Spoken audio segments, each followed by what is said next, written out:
Good evening, everyone. It's my proud privilege and honor to be in conversation with a very, very illustrious senior of mine from the army. Well, he was commissioned in 1980 in the 11 Gurkha Rifles. He has had extensive tenures in fighting counterinsurgency and counterterrorism operations right from J&K, Punjab, Northeast. In fact, he served in Manipur, in fact, in Ukhrul. And he, after post-retirement, he went off to abroad. He has worked in Sudan, in Africa. He has had extensive experience, and he is right now heading the ex-servicemen now of the armed forces, not just army only. The armed forces personnel from Manipur who are in the air force, in the navy, in the army. He heads that league. He is here, and he has traveled extensively in every nook and corner in Manipur, meeting the ex-servicemen over there, I believe. And he has had he has got together over 3,500 ex-servicemen from Manipur in a meeting. Let's go in conversation with him, and let's talk about something which would interest us all, which is how do we bring about peace in a beautiful land like Manipur. Sir, Jai Hind, sir, and thank you very much for taking your time, sir. Yeah, Jain. Thank you for calling me. Sir, thank you very much. Sir, firstly, you head the ex-servicemen league, in fact, of the ex armed forces, not just ex-servicemen from the army. So, as we all know, in the arms, like I was with the Assam Rifles, when I was with the Assam Rifles, we had people from all tribes from the northeast, all communities. They would all fight shoulder to shoulder, train shoulder to shoulder, live together. So, what is your take about how can we get back peace in a beautiful place like Manipur, sir? All right. First thing is our whatever violence that is happening in Manipur right now, sporadic or intermittent firings and killings, or people who are burning down things. These are happening at a much lesser scale than the initial one. However, these violences have to stop. First and foremost is that unless the violence stops, then nothing else will work out. No amount of peace committees, no amount of any rallies, peace rallies will work out. The first thing is that violence has to stop completely. Whatever means you use, that is up to the administrative establishments to decide, and it has to stop for good of everybody.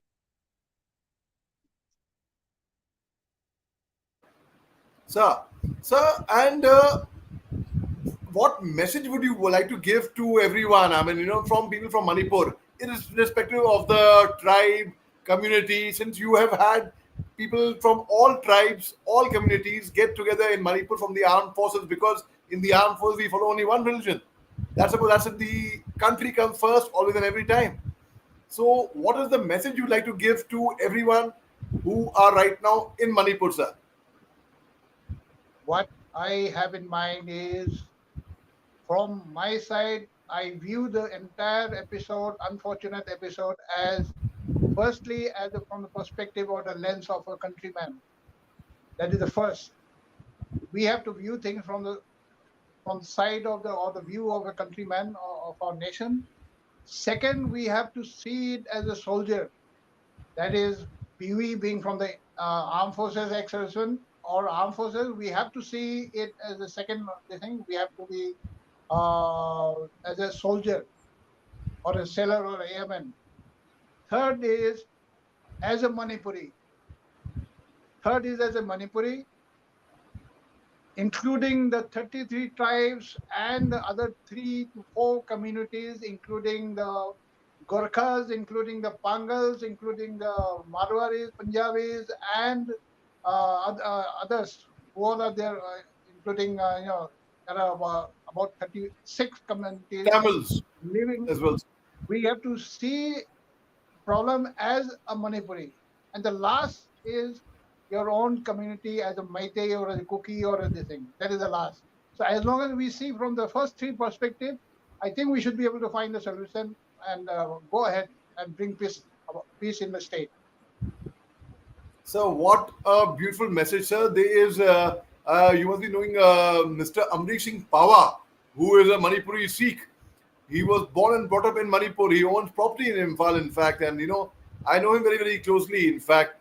So I think, sir, how important do you think a neutral agency, which is neither Maite nor Cookie, is very, very essential right now to come forward for peace talks or to initiate a dialogue or peace between them, sir?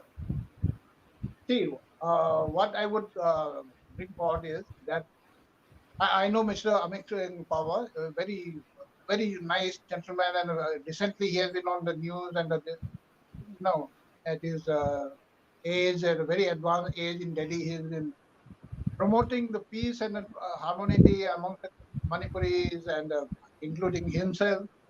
I've got a lot of respect for this gentleman. Now, what is the problem right now is there is a rarity of acceptable community. In the sense, both the sides, the CSOs are not acceptable. The Meitei CSOs have a very large, strong following in the Meitei community. However, they are not accepted by the cookies. Similarly, the cookies associations and the groups or social organizations will not be acceptable to any of us. Uh, okay, and then sorry, there was a call. So similarly, the state police has been divided on ethnic lines. It has been some sort of somehow compromised because of this ethnic classes, and the state police is unable to go beyond the Kwakta and the Torbung area into Chandel, into Churachandpur, or maybe beyond the Morbung into Churachandpur or Kangpokpi area. That's in Thanlong district, Similarly, sir. That's in Thanlong district. It right, comes in Parbung, yeah. sir. So the state police is also somehow been restrained or been this. So आपने आपने याद दिला दी मेरे को about Parbong in Thanlong district. That side, that's 71 kilometers from Chatanpur, if I'm not mistaken, if I remember correctly, and about 125 kilometers from Imphal, and that Yes, yes, entire belt. yes. So when I was sir, Yeah, Major Shah, you're absolutely right. Parpung, Thanlon, Tipaimong, that extra area is a part of my expedition of 1,300 kilometers in oh yes, of 1987. course. And I'm amazed that you have such a photographic or such a memory of the entire length and breadth of the geography of the Northeast state. And in fact, I would say hats off to your knowledge of the entire Northeast. My knowledge is restricted to only few states, maybe Manipur and Nagaland or a bit of Arunachal. However, your knowledge is much more widespread and the entire Northeast. I think you have got. I mean, I have to salute you on that part. Thank you, sir. Thank you very much. Very so, kind of you to so, say that, sir. I have so, deep attachment towards Northeast, sir. yeah, coming to that, coming to the point, now that the entire setups have been compromised or they have not been acceptable. The government is not being able to reach out. I mean, it's a very sad state that none of the 60 MLAs today, 50 decide and 10 decide, they are not able to meet in the state where they are supposed to be ruling freely moving around, or say, let's say, any of the 50 MLAs or the 40 Meitei MLAs, if they wish to cross over to Churachandpur and then talk to them, or they coming and talking to the people decide, it is not possible now. So we are finding that a common setup, organization or people or a group of people who are acceptable to both the communities, that is lacking. The Nagas are available, but however, they have somehow not been probably energized to do that for some reason. They are staying away from the entire this thing for as long as possible. So it is a rare to find a setup or a set of people to be acceptable to both sides is a very difficult thing in these days. That is one of the reasons that we are not able to. The first one is the violence that is going on, and the second is this, we are not able to find anybody to talk to. So who is the person who can talk to? Who will make them talk? is the central government. That is the only person or only organ that can make people talk and then carry the peace process forward. True, Yeah. sir. Sir, but again, if I say my experience has been living so closely in the Northeast and understanding Northeast decently Mhm. well, reasonably well. Perhaps I would say, perhaps definitely much better than I know my own hometown. I would understand Northeast. When I say Northeast, I do not mean Manipur, Nagaland, Mizoram, Tripura only, or I mean even Arunachal, even Meghalaya, even I mean everywhere in Northeast. Now, sir, what my personal observation is, people from the Northeast are very inclusive within their own community, their own tribe. So, for example, a person like me would be a Mac. So they would not include, like, for even when I was doing my graduation in Pune in Ferguson College, in a hostel we had, the Mizos had their own group, people from Manipur, the Maites had their own group, the Cookies had their own group, the Nagas had their own group. But sir, the beauty of it is all, I was accepted by all of them. Like among the Nagas, among the Owls, I would be known as Aliba. And so, in fact, you have a very, your name towards the end is a very kind of an Ow kind of a name, sir. There's Ba in the end. Yours, Yes, yes. sir, sir, It is somewhat very similar. Yeah, sir. you're absolutely right. It's a our name, similar to a very our name, and all the Meitei names will have this similar kind of names and surnames ending with M. Laurembum, that is my surname, family name.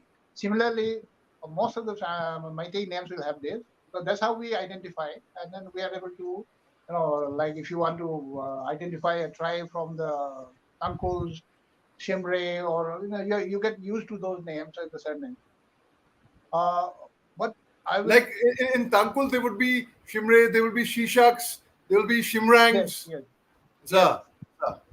So what I this this point you brought out about the various student communities in various cities like Bangalore or Delhi or any of the places, you'll find them they are having different social organizations, associations of the of the Tankul boys, students or the Meitei students, or there are various things are there. But this is not this should not be taken in a different in a negative connotation. It is it's a very good thing that they're away from home. They're still together in their own social setup, which gives a very strong bondage. And ultimately, for example, I will give you a similar example. While in Africa, I was in Uganda and then South Sudan. In Africa, in Uganda, they have got a Malayali Indian Malayali Association. There is a Indian Gujarati Association. Then there is a what is that called? Tamil Association, Telugu Association. There are so many associations. But ultimately, when it comes to something, on a 15th August, when you go to you're invited at the embassy. We all go there together, and we stand there and then listen to the president's message on the 15th of August in the ambassador's residence, and we salute the tricolor. So when it comes to so those social associations and then affiliations will be there, which will ensure that those in case of any crisis or any help required, they help each other. So uh, similarly, in India also, wherever the Nagas will go out, they will have their own Nagaland student association. At the same time, they will have their Ao association or Tamil or the Angami association at various places, depending on the number. So Manipur also got a similar thing. So all the tribes will have similar thing. Those are social affiliations for their benefit and for their helping hands to each other in times of any difficulty or even for sharing the happiness at times of festivity. Right, sir. Sir, you've fought counterinsurgency operations in Ukhrul, in fact, where it's dominated by the Tangkuls. In fact, there is this district called Shangshak district. I have very fond memories of Shangshak, and they are, if I'm not mistaken, please correct me if I'm wrong, there are 221 Tangkul villages in Ukhrul, sir. And I know the former Chief Secretary of Manipur, sir, Mr. Janrail Singh. He has gone to Yeah. all 221 Thankul villages on foot, on ground, which Okay. I don't know if very many Thankul also would have done that perhaps. And he's married. His wife is from the northeast, in fact. So, sir, tell me, as a person from Manipur, was it an advantage knowing your state, knowing the tribal affinity, knowing the ethnic culture, the geography, demography, topography, history of the region? So, was it an advantage for you to operate then in Okrul? See, when we operate in these areas, whether I'm in Ukrul or Imphal or this thing, or anybody operating in his own town or village, uh, there is no differentiation that we bring. I am so and so, so that's how I will operate. First thing I said, we wear the uniform, and I was in four Assam rifle. That is a very old and prestigious. It has crossed 110 years, I think. Oh, when You once I served wear that you served uniform, with 4 years, sir. yes, I served with 4 years and very in the very difficult times. It's a tough, one Sir, of the toughest times. sir, brilliant battalion, brilliant battalion. Yes, I yes. know I have worked closely with four Assam Rifles. In fact, we did a pre-induction training at Difu in Assam together. Okay, I was okay. with 26 Assam Rifles, and they have one officer, is a Colonel R.K. Sharma. He Mm. served with four Assam Rifles.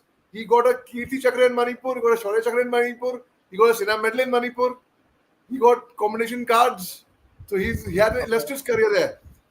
I wonder if you know okay. him, sir, from Grenadiers. No, no, I haven't come across. So what the question that you asked was that was there any difficulty or not?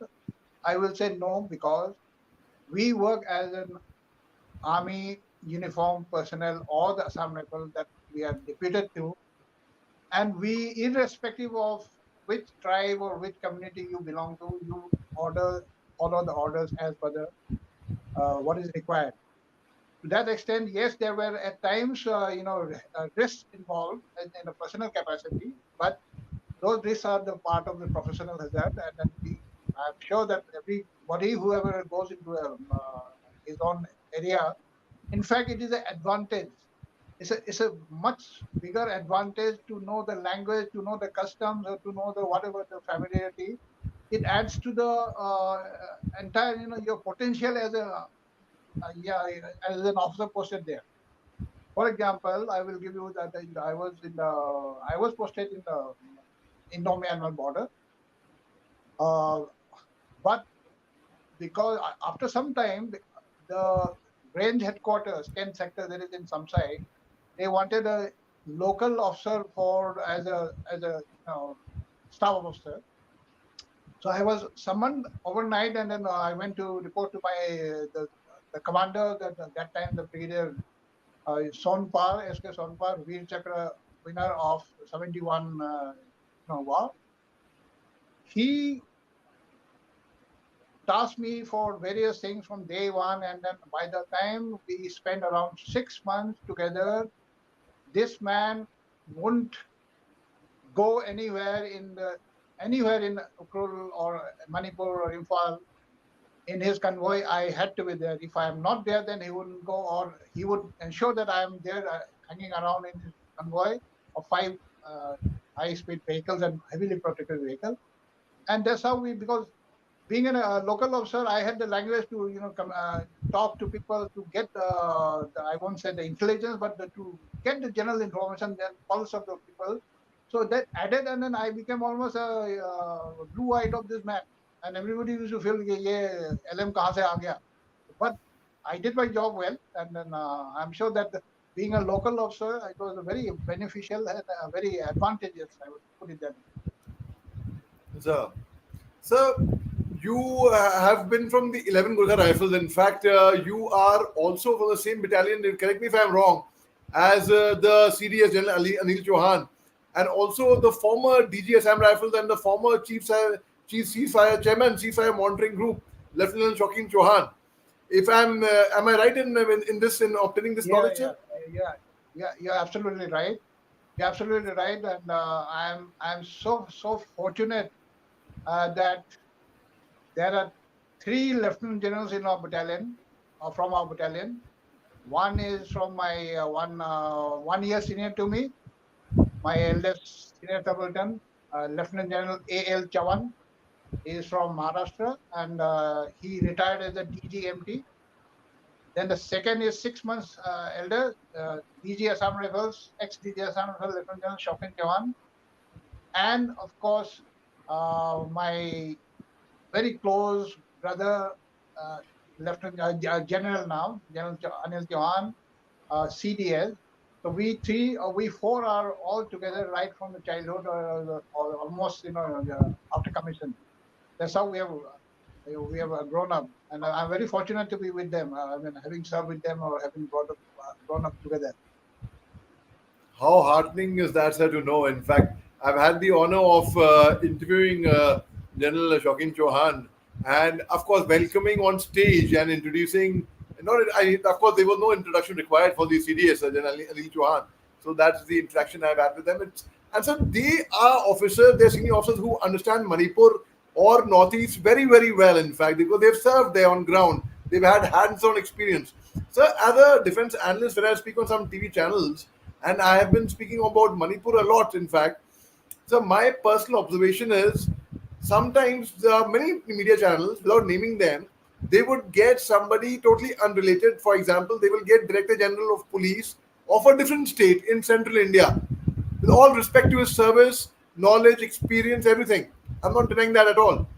And when I tell the channel after that, listen, you should invite somebody who is from Manipur, or someone who served there, or someone who knows the area, then getting somebody who, with all respect to his knowledge, somebody who's been, let's say, DGP of the police or of DGP Manipur, I can still understand. But DGP of a different state in central India, what logic they gave me was, sir ये बताओ Russia, Ukraine, China, Taiwan, Sudan, we have officers speaking on that. They haven't been there perhaps. And I felt no, no, no, no, no, no.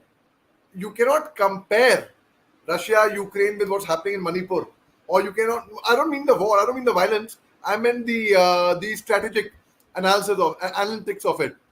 So, what is your take on that, sir? Because I've heard some very senior officers who have even commanded divisions in Manipur, in Limakong. They're saying that Manipur is actually a very, very complex scenario, very difficult to understand. But I personally, if you ask me, even as a young officer, I don't know, you have had a long conversation with me earlier. Sir, I do not find any rocket science in understanding Manipur. That's my personal take, even as an outsider. What is your take on that, sir?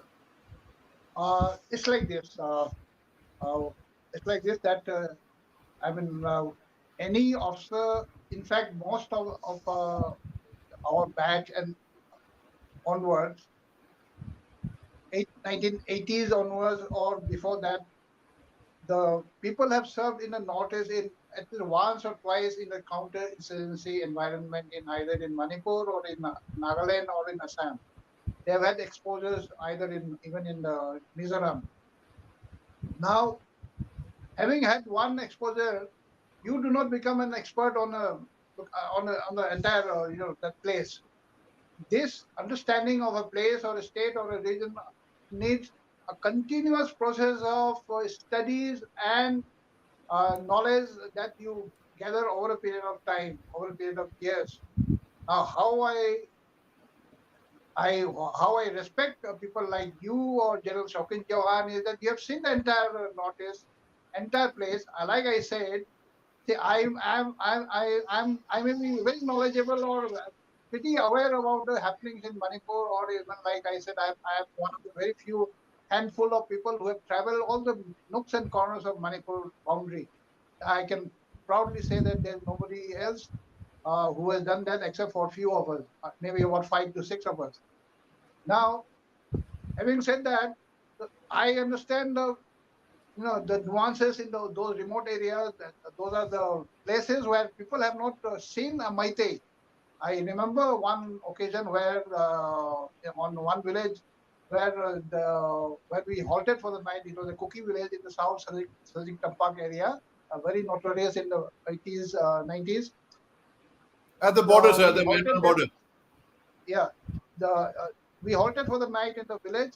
The next morning there was one old lady She came with a small, small basket, itna bada, and in it was one egg.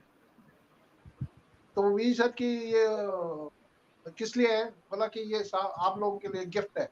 So one egg in a small bamboo basket, and that was gifted. And she cried. So I asked our interpreter, that is a cookie boy, Jawan with us. He said, "Sir, वो रो रही है क्योंकि this is the first time she is seeing a Meitei person, a Meitei in person. She is very old, aged, around 60 plus, and this is the first time that she is seeing the Meiteis here in this expedition. So that is the kind of interaction that we have seen. I mean, so that's how to know the place, a posting, single posting or double posting or twice at various stages of life may not be the at most appropriate to be an expert. You got to know the people. You got to. It's a continuous process over a period of years and years, and then only you are able to, be an authority on the subject or the area. So unfortunately, because of the requirements of the media or whatever the government, there are various people who want to come to the show, or so maybe I won't say that they're not aware of the thing. They may be generally aware, but to know the nuances, to know the depth, they may be a bit short of those requirements to project the correct picture of what is happening. I mean, in fact, today, after all these 3 months of bearing with the news and the terrible happenings there, today is the first day that I have agreed to come on online to express my views, and not as a Meitei, but as a Indian and a soldier and a Manipuri. That is how I've come to agree to come to the show. Similarly, I mean, there will be not many people who understand those, if they express it properly, if they know, and then they can tell the world that this is what is right and this is what is wrong, or this is what is good and bad, then only the correct picture will come out, the solutions will come out, the trust deficit will vanish. See, there is a big trust deficit between, so that will gradually peter away, that they will gradually really get really, I mean, diminished. So that is required. What is why the expertise need not be through the what we wear here or what we expertise has to be come from here, or what we have seen and what we have experienced. That's what my take is on this. Sir, so moved by what you said. Exactly, sir. So moved by what you said. So, and we need more people like you. In fact, with your thought process, with your ideology, with your thinking. I mean, these are people who, ladies and gentlemen, who don't promote hate at all. Let's stop hating each other. Let's live together. I mean, we are from the forces. Here is Colonel Singh giving an example how we have all lived in one. We've always followed one religion in the armed forces, which is the Indian Army, and the country comes first always every time. So why can't we all learn from that? As a Muslim officer, I have never felt that no. I've always felt very very fair. The organization was very very fair, very just, very fair to everyone. So can't we learn from the armed forces? Here we have the president of the ex-serviceman of the Armed Forces League of Manipur, not just the army or navy or air force, but who has gone to every nook and corner, who's got the ex-servicemen together, all together in over 3,500 ex-servicemen. Imagine. So why can't we Yeah, live I in will. peace? I will just highlight this aspect of the association that we are running. Firstly, we are about 5 to 6 officers who are in the committee.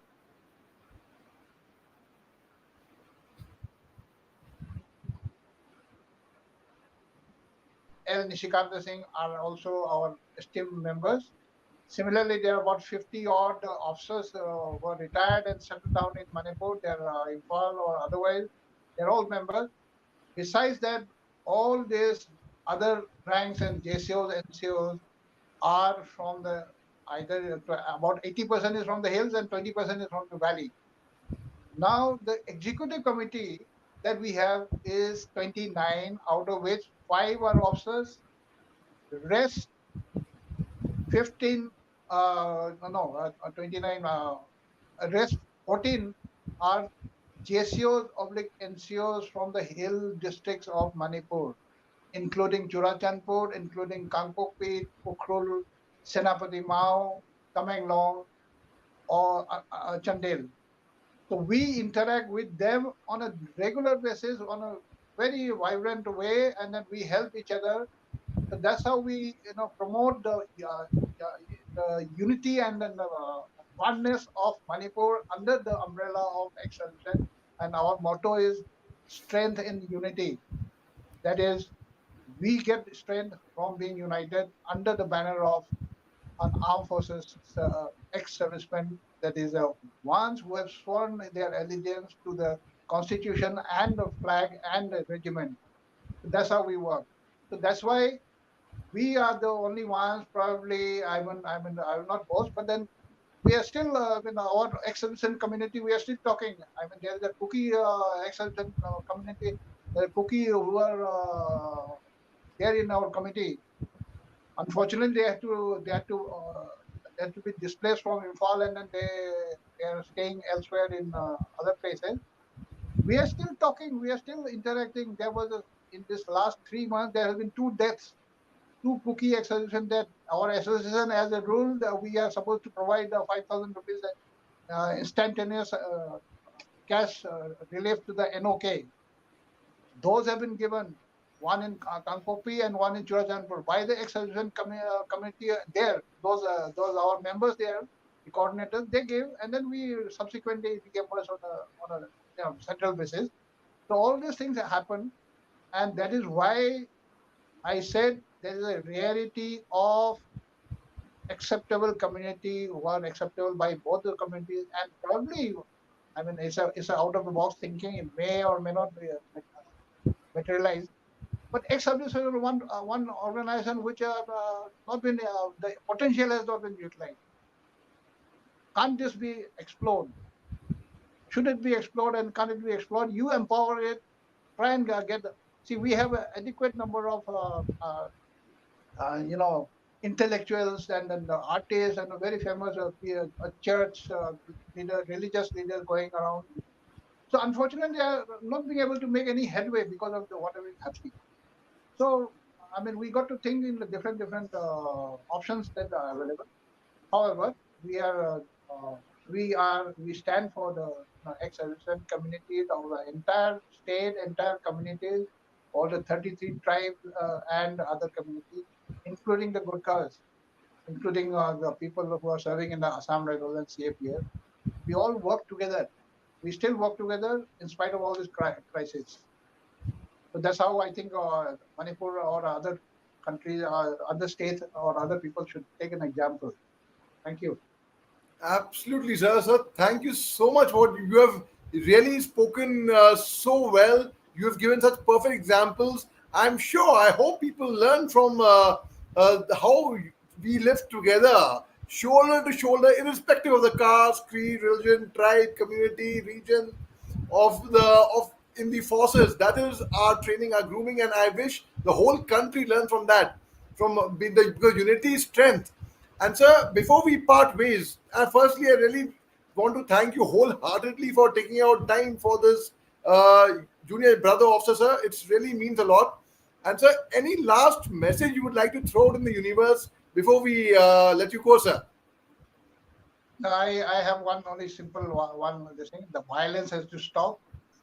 Come what may, the violence must stop. It requires a very firm hand from the central government, whoever at the highest level or whoever has to do it. It has to be done. That is, the violence has to stop. Otherwise, the violence will continue. The killings will continue. The hatred will continue. The longer it continues, what is going to happen? The biggest fallout, the worst fallout that is going to happen. The killings may not be more, or the animosity will remain. What will happen is it will turn into a full-fledged civil war. And I've seen South Sudan, the civil war between the North and the South, and that is the South represented by the Sudan People's Liberation Army, and the north by the Sudanese army.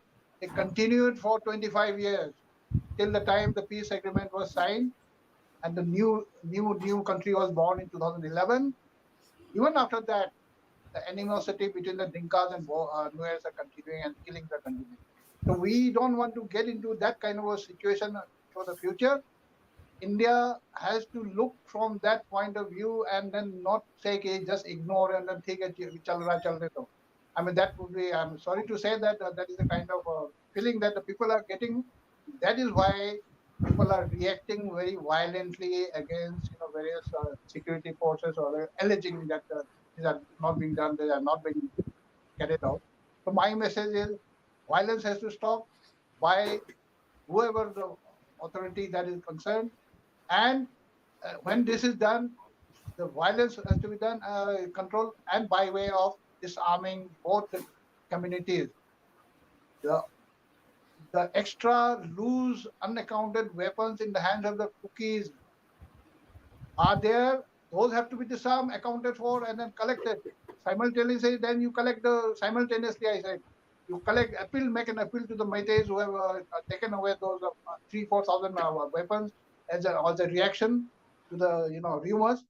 So those two things, if that can be done, I think the people will come to some kind of sanity and then progress for the peace. Thank you. Thank you so much, sir. It was really very such a pleasure and such an honor being in conversation with you. And thank you very much for giving us this wonderful message of peace. And I hope it can make some difference somewhere. And thank you very much, sir. And my prayers for everyone, all my brethren from Manipur and the entire Northeast, for that matter, who I really love very, very closely, who are very close to my heart, sir. Jai Hind, sir. Jai Hind and Jai Gorak, like the Gurkhas. Thank you. Thank you. Jai Hind, sir.